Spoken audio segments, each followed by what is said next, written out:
know, but it should.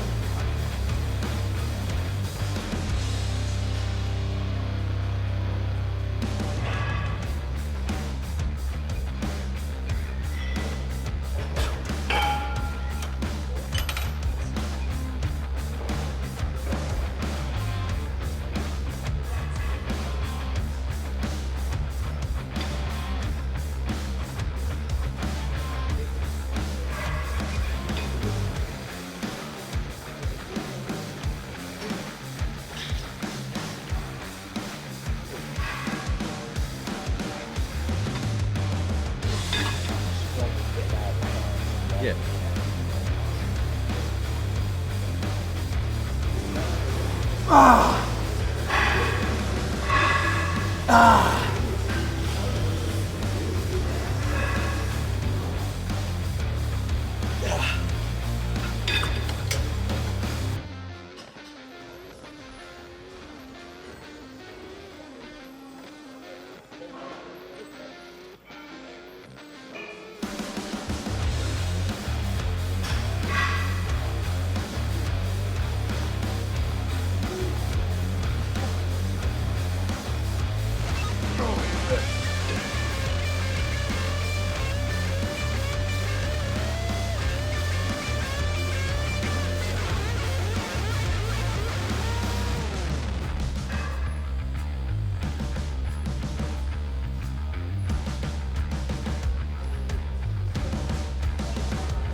Oh my God.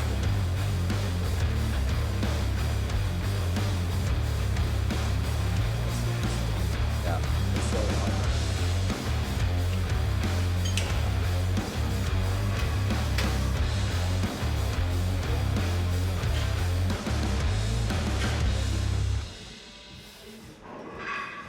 There. Work your hamstring into that pad. Lock yourself. Toes up.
Okay. Ah.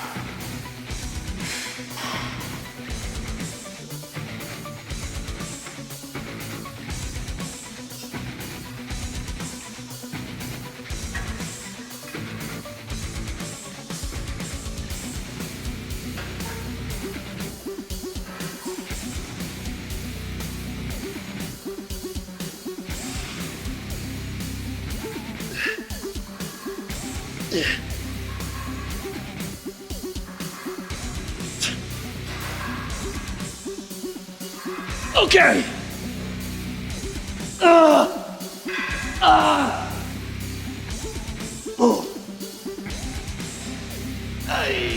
Okay.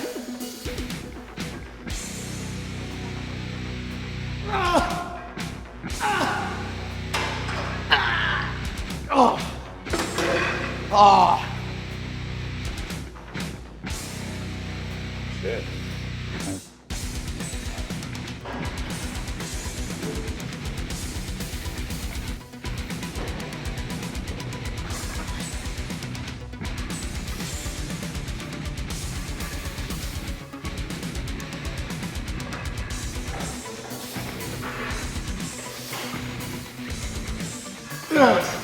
Come on.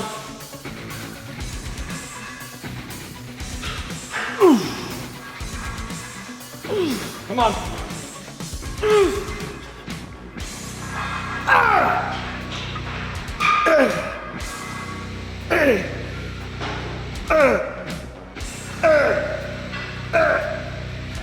Okay.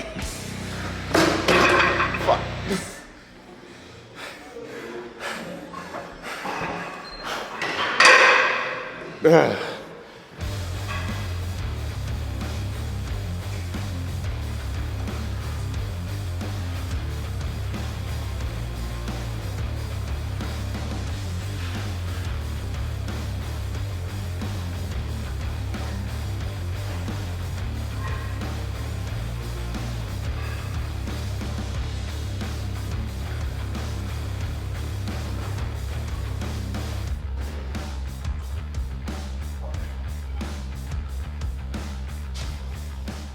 I mean, we leg press like 10 plates per side and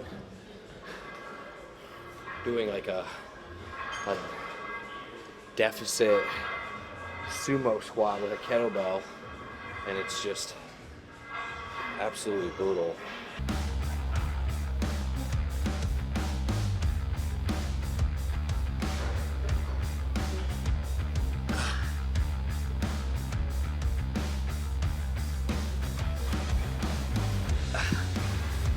Oh.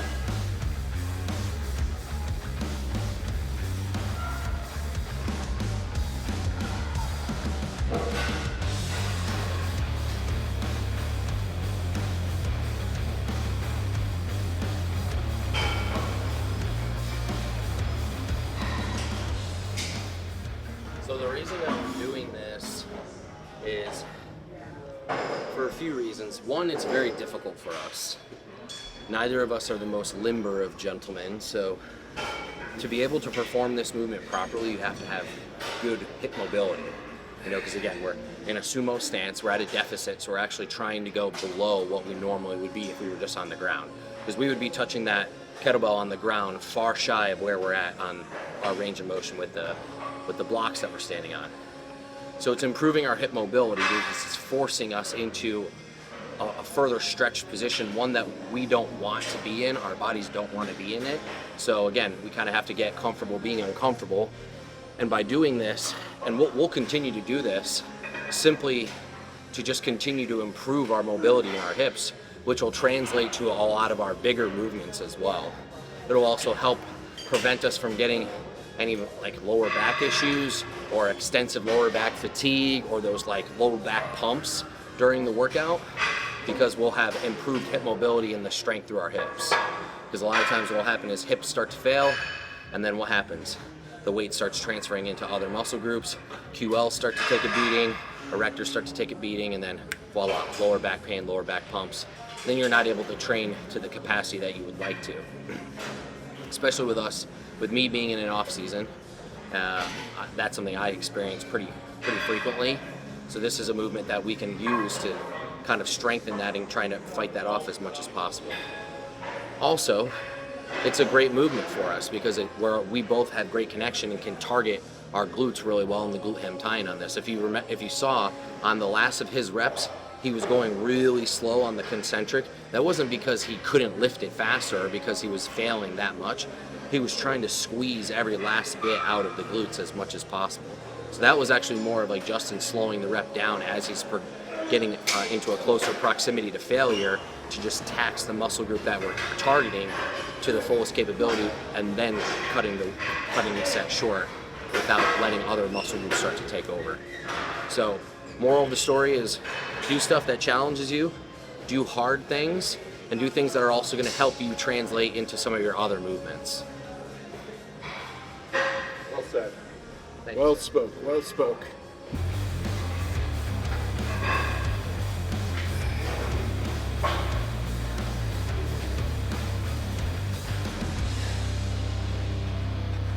Oh yeah.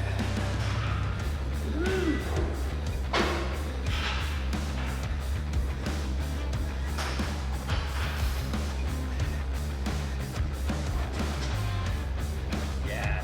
Good.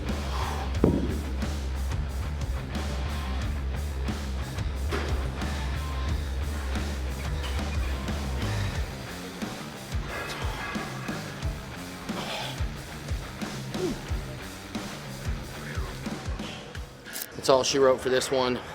So we didn't really hit anything direct for quads today. At the end, we were pretty spent.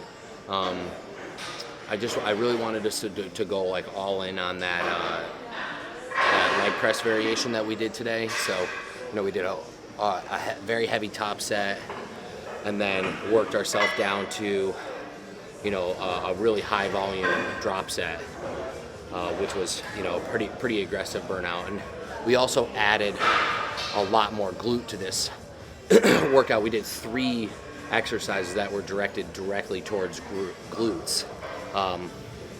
We started off with a hip abduction, and then after the hip abduction, we did seated hamstring curls. We did the lying hamstring curls, but then the next glute movement was here, where we did the low back 45-degree raise, but for glutes.